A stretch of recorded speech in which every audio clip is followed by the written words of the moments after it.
Hello hello hello Anil. हाँ गे बोल ना। रे जान बाबूजी हमर बियाह दोसर जगह सेट कर देलकै। अब तोर पूछो प्रियंका तूने बता तोरा बिना कैसे छिया। दिल देबो तोरा यो चारा में लेके चल जइहा ससुरा में। दिल देबो तोरा यो चारा में लेके चल जइहा ससुरा में। मन है तो तारा खली है नहीं तो फेंक दी है कचरा में। मन है तो तारा खली है नहीं तो फेंक दी है कचरा में।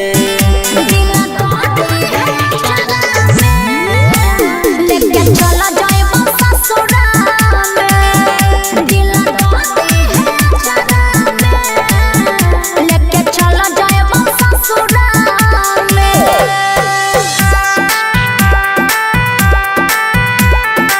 Music by Arnav Prakash.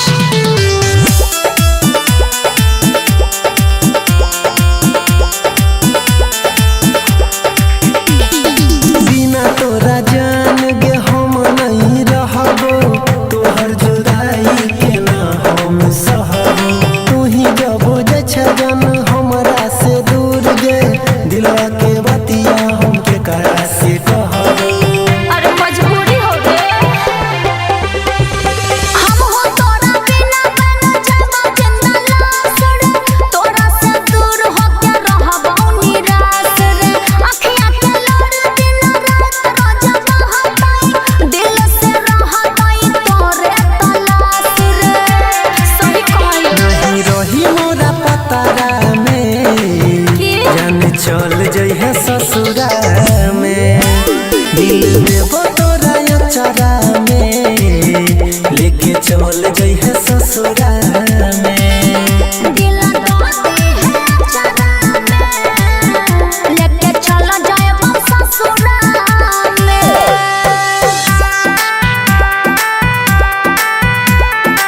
Music by Arnav Prakash.